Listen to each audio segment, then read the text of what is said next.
Nous avons le grand plaisir donc d'accueillir Christian Estrosi, que je vous demande d'applaudir, maire de Nice, président de la métropole Nice-Côte d'Azur, et Étienne Chernel, directeur de la rédaction du Point, qui vont nous dire donc quelques mots. Je vous passe le micro, monsieur le maire, s'il vous plaît.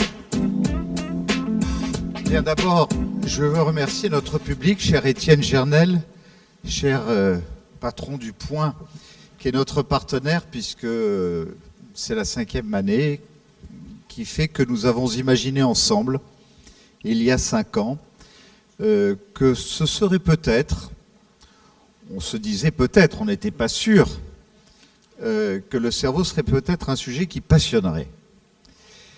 Et lorsque je vois en cette 5e édition que vous serez ce soir à la clôture de Neuroplanète 2020, 13 000 pour cette 5e édition, à y avoir participé.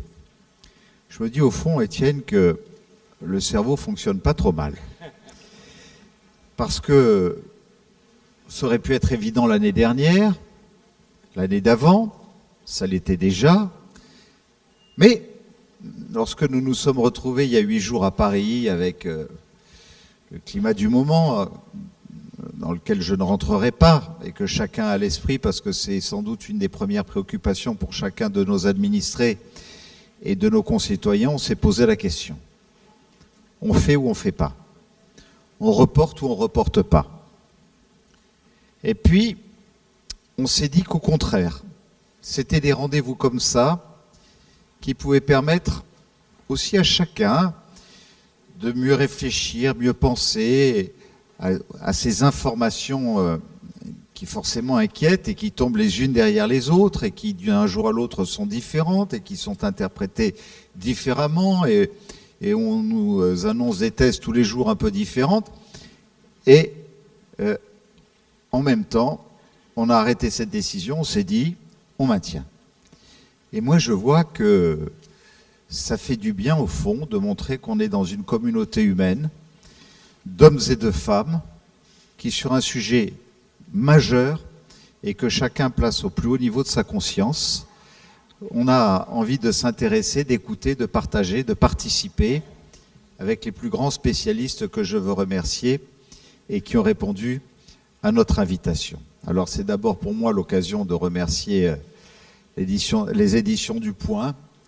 Bon, chacun peut porter son jugement sur la presse et la manière dont la presse en général porte l'information, que ce soit par l'audiovisuel, que ce soit par la presse écrite, qu'elle soit hebdomadaire, qu'elle soit quotidienne.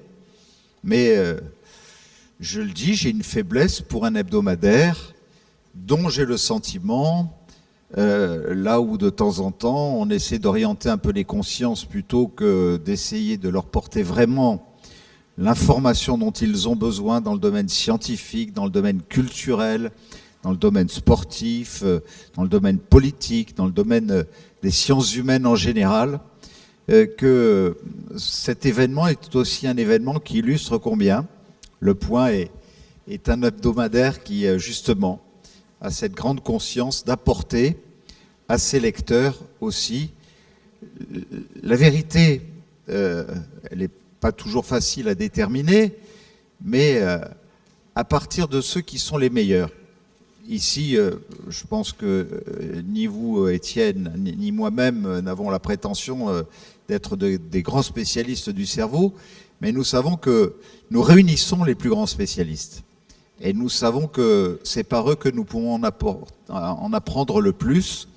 Moi, je voudrais simplement vous rajouter une chose, c'est que l'atelier qui va s'ouvrir maintenant, et qui est animé par de très belles personnalités et que je veux saluer puisqu'il s'agit du professeur Cyril Tarquinio, qui est le directeur de l'équipe de psychologie de la santé à l'Université de Lorraine, véritable référence au niveau européen du psychotrauma, et puis le docteur Anne-Julie Vaillant-Sisevic, qui est psychologue clinicienne, psychothérapeute à l'EMDR et qui est aussi à mes côtés à la mairie de Nice. Donc quand il m'arrive de dire des choses un peu intelligentes, souvent il y a aussi sa main pour me conseiller, pour me briefer, pour m'expliquer des univers dans lesquels je ne serai pas toujours le meilleur et le plus compétent. Et donc, voilà pourquoi c'est important aussi pour quelqu'un qui a des responsabilités publiques de s'entourer des meilleurs.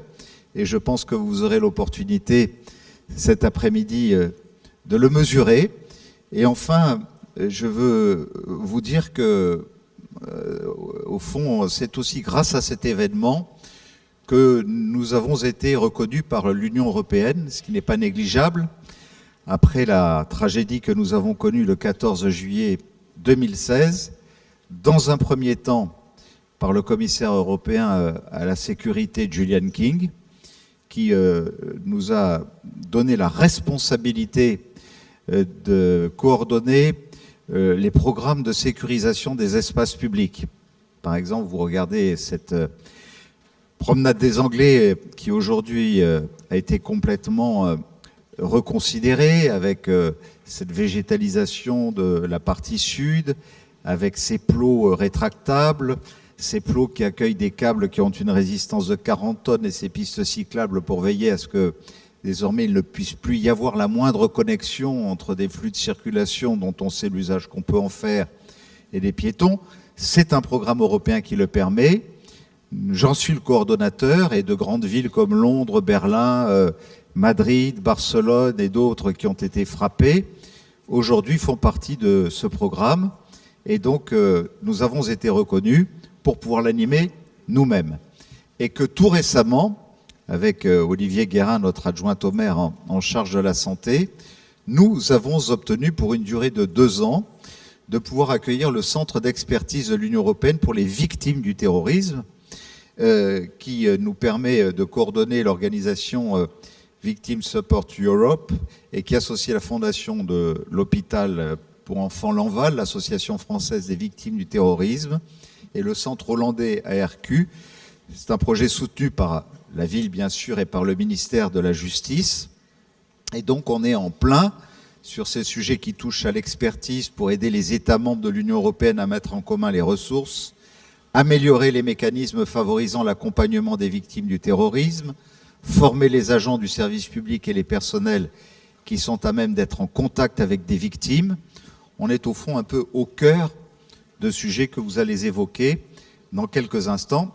Et c'est à Nice que nous avons été reconnus avec des professeurs et des scientifiques qui travaillent tant au CHU qu'à la Fondation Lanval pour pouvoir recevoir ce centre d'expertise. Et je sais, je ne doute pas que cette 5e édition de Neuroplanète, qui a été observée, regardée aussi par la Commission européenne, nous a sans doute beaucoup appuyé, a sans doute beaucoup aidé à permettre à la Commission européenne de mesurer combien Nice pouvait incarner la ville la mieux placée pour accueillir tout ça aussi. Donc voilà pourquoi, Étienne, je voulais vous remercier. Et puis surtout, dire à tout notre public, à chacune et à chacun d'entre vous, à tous les intervenants, combien j'étais fier que Nice, dans, encore une fois, ces journées, ces semaines, peut-être ces mois difficiles pour la planète entière, montre cette forme d'intelligence extraordinaire autour de cette réflexion que nous avons sur la puissance, les pouvoirs et la capacité de mieux maîtriser le cerveau par cette mobilisation, illustre en tout cas la pertinence de ce rendez-vous. Merci à toutes et à tous du fond du cœur et je vous souhaite un excellent débat cet après-midi.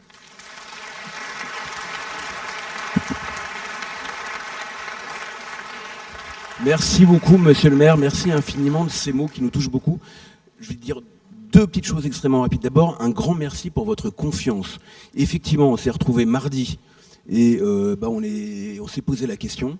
Et je ne sais pas si le sang-froid, ça a un rapport avec le cerveau ou la colonne vertébrale. Quand on dit, en tout cas, vous avez fait preuve d'un sang-froid et d'une droiture et d'une confiance dans cette affaire qui nous touche beaucoup et qui est absolument remarquable. Donc merci. Merci parce que c'est grâce à vous et à votre sang-froid qu'on est là et qu'on peut parler de neurosciences ici. Un grand merci du fond du cœur. Alors vous le savez, nous on a une faiblesse, très grande faiblesse pour la ville de Nice. C'est pour plein de raisons. Il y a la raison du public, parce que pour faire des bons événements, il faut un bon public. Et ici, il y a un public exigeant. Vous pouvez vous applaudir. Il y a un public absolument formidable ici, et de très très bonne qualité, et des intervenants qui sont à Nice, parce qu'effectivement, il y a un terreau de recherche universitaire qui est absolument formidable. Et donc c'est une grande chance, Olivier Guérin évidemment, c'est une grande chance pour nous. Et puis il y a le dernier critère, c'est le troisième ou le cinquième élément qu'on dit, c'est l'amour. Et ça s'explique pas, que c'est gratuit, on vous aime, on est bien là, et on reviendra tout le temps.